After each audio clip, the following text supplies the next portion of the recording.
It is with great joy that I'm here. I'm a graduate. I walked away from here 12 years ago, and then I went to Bank of Nova Scotia. Irene got me my first job there. And then I worked with Len as an RA in his book for 2 or 3 editions. And then I went to the Toronto PhD, and Franco Wong was my professor, and Francesco was my colleague, and Dushan was my colleague, so it's a great pleasure to be here.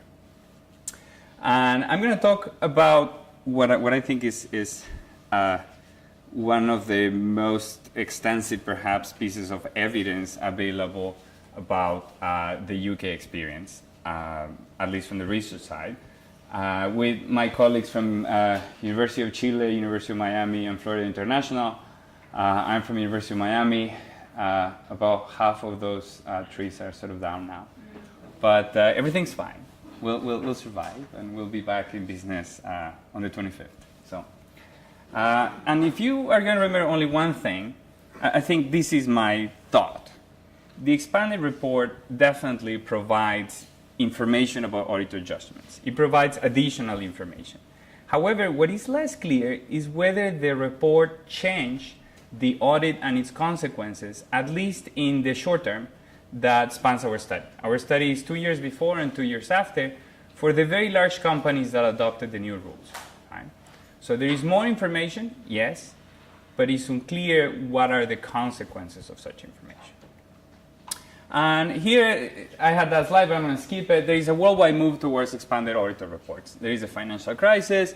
There is a PCAOB pushing for these, the European Union pushing for these, the FRC pushing for these. And there is an emphasis on more. Everybody wants more. So what happens? In particular, in the UK, there is a very interesting market that has the London Stock Exchange and different tiers of regulation, or different tiers of standards, right? There is a premium, then there is standard and high growth. And in general, what you find is this idea of there is a premium companies and AIM or emerging companies, right? What most people perhaps are not aware of is that there is only 800 companies with premium status. And then from those 800 companies, about half of them are funds. So the UK universe of companies that are non-financial that are doing these are about 400 companies, right?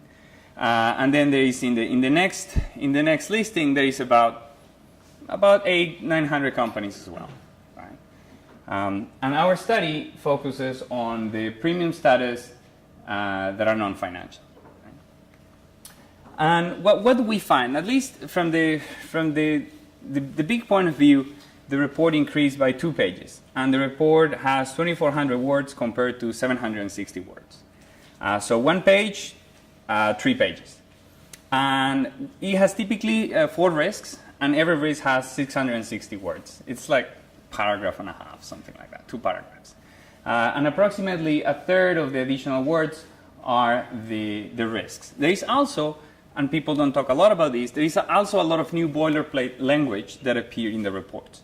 Right? The reports became longer, not only because there is tailored wording, but there is also additional boilerplate as a result of changes in the governance code, and et cetera, et cetera. In terms of risks, we found, at least in our tally, that revenue recognition was the predominant risks. And it appears in over 60% of the reports. And this is normal, right? For most companies, the biggest risk is revenue recognition. And the average materiality is about 0.5% of total assets. We know that there are different bases, but in order to just take the pound materiality and make it comparable across companies, we divide by total assets. And it's pretty consistent. Although there is a standard deviation, it's fairly 0.5% of total assets. There is variation in the bases, but at the end of the day, I don't think the basis matters as much as the actual size of the materiality threshold. But that can be discussed. And now people talk about the Rolls-Royce report that appeared in the New York Times, it appeared in the media, but in reality, most of the disclosures look like these, right? And they're good, but they're somewhat generic, right? It says we focus on the amount and timing of revenue recognition. We tested revenue. We look at discounts. We look at receipts, and everything sort of looks okay. And we looked at challenging, unusual, or irregular items. This is one of the most common paragraphs, right? So it's new, is additional, but perhaps is not incredibly interesting. So here we launched 3 research questions, and this has been sort of a nightmare over the 2.5 years that we worked on these. What are the key research questions? But at least we went with what the FRC and others are interested, right? Did the market care about the reports? Did audit fees change? And did audit quality perhaps change, right? So here, the idea of the market reacting is that these disclosures were not strictly available, right? And in particular, materiality was unknown, right? So some of the risk could be perhaps inferred, but the materiality is strictly new. And there's a lot of other stuff. And then some research shows that non-standard reports, going concern and others, are associated with some price reaction and with trading volume in the day that they become public. So there is some ex-ante beliefs that this will matter. However, the disclosures were somewhat generic. The disclosures perhaps can be implied by other public information, and there is also the chance that investors may be unable to understand the disclosures or perhaps be in a type of disclosure overload. Right? So there are reasons to think that this will matter, and there are reasons to think that this will not matter. Besides that, these were already extensively discussed in that 3,000 pages report with the audit committee. Right? So they were perhaps not public, but they were in some sort of knowledge domain. Then the second question is, did this increase the cost of audits? And this was a particular concern of the US regulators, and we went last year to a closed-door meeting with them to talk about this, right? Is this going to cause auditors getting sued all the time? And is this going to disrupt the market for audits? However, the FRC in their documents that we used to launch our study expected only a small fee increase. And this was sort of a warning to people. Do not increase fees just because you're going to make the report longer. And it's true. These things were already known by the audit committee. These things were agreed before. So there was not a big expectation that the world will change. However, there will be some extra hours. There will be some extra partner hours. There will be some training required. There will be some systems in place. So perhaps there will be a fee increase. And finally, the audit quality change. And here, kind of in the last version of our study, we were forced to put the audit quality change as an indirect outcome. Because the reporting should have a limited impact on audit quality, given that audit quality is determined by the risk assessment and by the effort put way before the reporting. However, the report may cause auditors to be under more scrutiny. Right? People are going to start asking questions. So perhaps there's going to be some sort of tightening of the screws. And there is a previous paper by a guy that's also a competitor in this UK world that shows that after partners were forced to sign, there was an increase in fees, an increase in quality, an increase in market reaction. The world became a better place because of higher scrutiny. So perhaps if just signing makes so much more, causes such a big thing, what about reporting on these things? However, and we confirmed this with people from the Blue Firm, people from the Blue Firm say that they didn't change their methodology. There was no time to change methodology because this was required in August for an audit that was going to be completed 4 months from now. There is also some experimental research that shows that this disclosure may serve as a disclaimer for responsibility. Right? So I told you so, this was complicated, sorry. And then finally, it might be too early in our study to detect any changes. So there is also a mixed expectation about changes in audit quality. So what do we do to study this world? Well, we have sort of a little bit of a golden standard rule where we have a gold standard on research where we have a group of companies, premium, that adopted the new report after September 2013. It's funny, all of the all of the wording of the standard says fiscal years start in 2012. For me, that's so complicated. I always think about fiscal year ends, right? So it ends after September for 2 years after and 2 years before, and the AIM standard companies that did not adopt the standards 2 years after, 2 years before, right? So we're going to have about 350 observations in every bucket. So we have 350, 350, 350, 350. So our study has about 1,500 annual reports.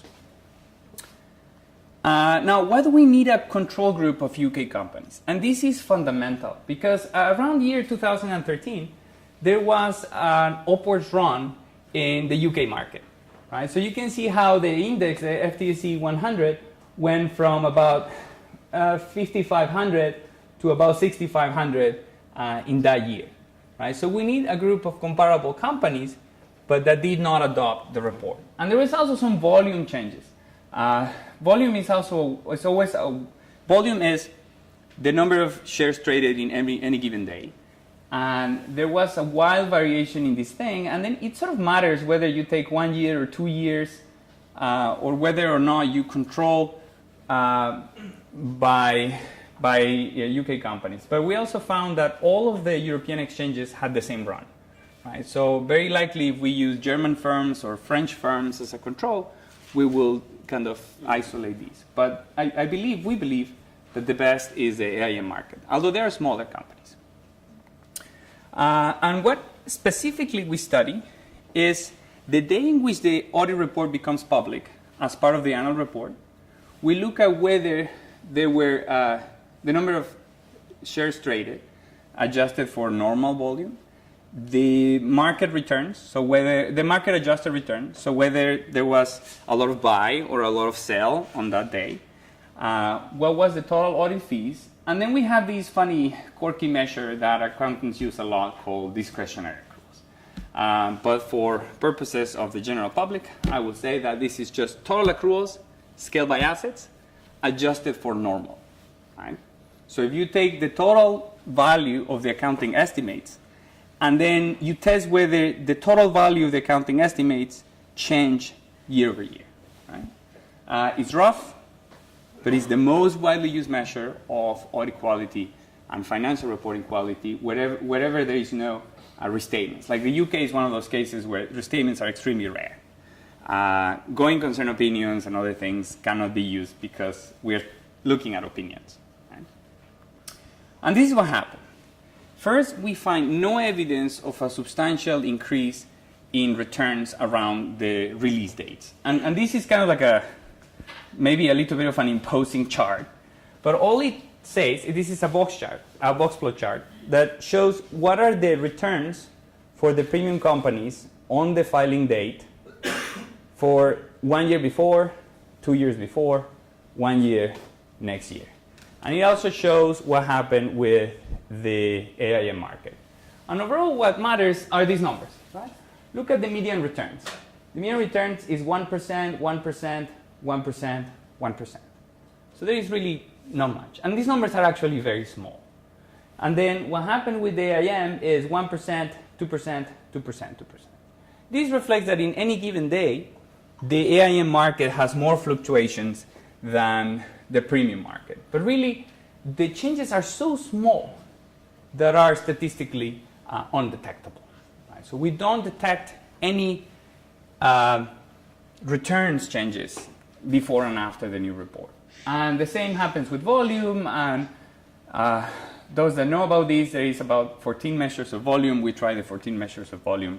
And we cannot detect that anything major changed on the day in which the reports were publicly known.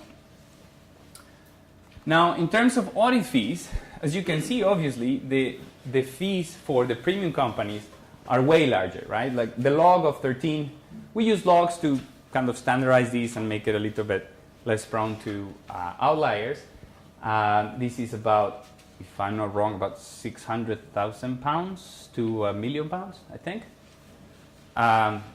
Just take the log of 13. And then it went from 12.9, 12.9, 12.96, and 13. There is a little bit of an increase, but that increase seems to be inflationary, right? Because also the AIM went through a little bit of an increase. Right? So there's a little bit of a 0.5 to a 1% year-over-year increase in fees, but that also went through the AIM. So audits did not become more expensive. So how about the total size of the accounting estimations? Did estimates become larger as a result of these? And the answer is no as well. Right? So if you think about some sort of an adjusted measure of the total size of accounting estimations, the accounting estimations for premium companies are about 3% of total assets. And they sort of keep on the same trend, and for AIM companies, they are larger. Why they are larger? Well, because smaller companies tend to have more impairments, then they tend to have different growth rates and different relationships between the buildup of inventory and other things. So they are usually larger, but the trend is too small to conclude. Right? So overall, we found sort of a surprisingly flat world that is bothering all of our colleagues and ours, of course, because it's very tough to publish a study when there's no results, to be honest. But I'm on the side of this is what it is. This is what we found, and this is what we report. Now, what are the issues? Doing this analysis is not free of problems. Right? The issue number one is that ex ante in the UK for premium companies, there is very little reaction the day in which the annual report becomes public. And why is that? Because the UK companies, the premium companies, have extremely rich earnings announcement reports. The earnings announcement has everything. It has the balance sheet, the income statement, even it says whether the audit opinion is clean or not. Right? So all of the earnings punch happens on that day. And that's good for us because when we see the annual report, we have taken out all of the earnings surprise. But then it's bad because we are surfing where there is no waves. Anyway, right?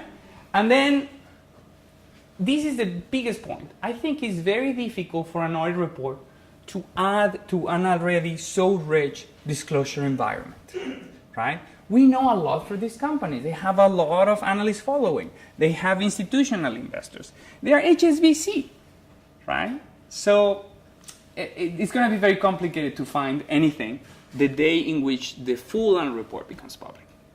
Now, the second issue is what Mark was talking about, that the UK went through a revolution in reporting, right? Not only the audit report changed, there was a report of the audit committee, and there was a report on governance that has a bunch of other stuff. And what is becoming more relevant is the audit committee also puts out a list of key accounting risks. Right? So there is no way to isolate these two things, but what we did is that we sort of tally which were the risks given by the auditor, about 4, which are the risks given by the audit committee, about 8, and we identify the degree of overlap. And unfortunately, we don't find a lot of effects for a lot of overlap or a little overlap. Usually, there is 4 versus 8, and there's usually 1 or 2 that don't agree. And there's always a chance that our measures are too coarse to capture an effect. However, and this is sort of the way the world works, we do what is standard in accounting research. Right? Everything I learned in my capital markets course with Franco, it's been used here, right? We didn't invent anything new. And there's hundreds of papers published using exactly the same measures, right? So we just took the typical measures used by all research. We did a careful gathering of data, and it turns out that for people that don't know how this research is conducted, we usually, in the US, we purchase all data. So you just push a button and download all observations and just crunch them. In the UK, not so easy. All of these report gathering was done manually through a team of 4 RAs and 4 co-authors, and checked and rechecked to the point that we have every one of these risks in the database, every one of these opinions in the database, that I can count the words in every risk. Right?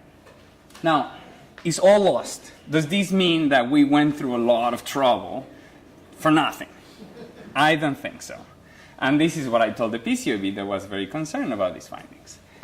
Because they were about to pass these rules. And here is the first thing that I found comforting. For the companies that report risks, there is a positive association between fees and risk, even controlling for other determinants of fees. So indeed, clients that have more risks are paying more fees. The auditors are working harder in companies that have more risks, right? It seems sort of obvious, but if these disclosures were entirely boilerplate or generic or didn't matter, we wouldn't expect to see these, right? So, and the risks typically go from 1 to 9. The median is here. So, but you observe a very clear trend. It's upwards, right? So there is truthful reporting in the risk. That's how I see it. Now, how about materiality? There should be a relation between materiality and effort, right? Or the size of the accounting estimates. And we also find that. And there is a few outliers, and I also have a paper about that. But we sort of observe this cone, right? That materiality and unexplained accruals, they sort of follow in sync. So the materiality number seems also to be associated with client characteristics. I consider that a good thing, right? It's not just garbling what is in those disclosures. And then finally, auditors are responsive to feedback. And this is sort of a very good thing. And a problem with one of the other firms, that is not the blue firm, is that they were reporting sort of what looks like a bogus risk. And that was a risk of internal control failure. And it looked entirely like a boilerplate, and I'm going to say it was PwC. And it had a thing that said, there is always a risk that management override of controls. And there was some criticism by the media, by analysts, by the FRC, and they sort of changed their mind. And you see how it moved from being about a third of the total number of risks to about the 7% of the risks. The FRC has done their own classification. We did these for our own internal purposes. And the funny thing is that he ended up walking away from the paper. But I found this interesting. And what I find perhaps not so appealing is that, to me, it's obvious that revenue recognition is an issue. For me, if I see a company that been through a string of acquisitions that is not doing so well, obviously, goodwill impairment risk is going to be a risk, right? To me, it's obvious that business combination is complicated. I teach that course. I almost failed that course in MBA, I have to say. I almost failed because I was in the rowing team and I was rowing all the time. And I was not doing a lot of my exercises. And as a punishment, now I teach that course. I do, it's funny. Then tax accounting is a part of, if you ask me what part of accounting you hate, deferred taxes. I don't tolerate the deferred tax rules. And they come up fifth, and so on, right? So, but what I find interesting and exciting is the idea that auditors are responding, right? So I think the FRC has put a framework to do something versus just continue. I sort of feel that we live in this, what economists call a corner solution, because we cannot fix a problem, we don't do anything. I think the framework's there, and maybe it's in the future generations to tighten the screws to make these disclosures more meaningful. And overall, this is kind of my 3-point summary. First, we document the statistically undetectable change on reaction to the public release of the report, audit fees, and audit quality. Now, there is a good and a bad. Perhaps the bad is that the market perhaps didn't care as much besides being enthusiastic about these new disclosures. But the good is that these didn't disrupt the audit market. And to be honest, in the US, I believe that's a major concern. Are we going to go through a world of litigation and issues and pushback? I don't think this happened. Now, second, risk and materiality are predictably related to audit fees and quality, right? So this tells us something about perhaps this didn't change the way the world worked, but these disclosures are actually revealing what was going on privately with the audit committee before, right? So there is some revelation, but the revelation didn't change actions, perhaps yet. And the final thought is that maybe there will be a long-term impact. There will be a change in behavior. If I'm a junior staff and then I see that a major risk is a goodwill impairment, perhaps I'll keep my eyes open. Or if I'm a manager, a senior manager, I will keep my eyes open. And also, the report may be more informative once this is rolled out to the AIM in 2016. right? And everything, anybody has done audit research or accounting research, all of the action happens at the bottom, right? Restatements, internal control weaknesses, large impairments, everything bad happens to small companies, right? So they go out of business. You need to determine going concern opinions. So maybe once we move to sort of the worst companies, maybe we'll find something. But besides that, I'm happy to take any questions. I'm happy to do that.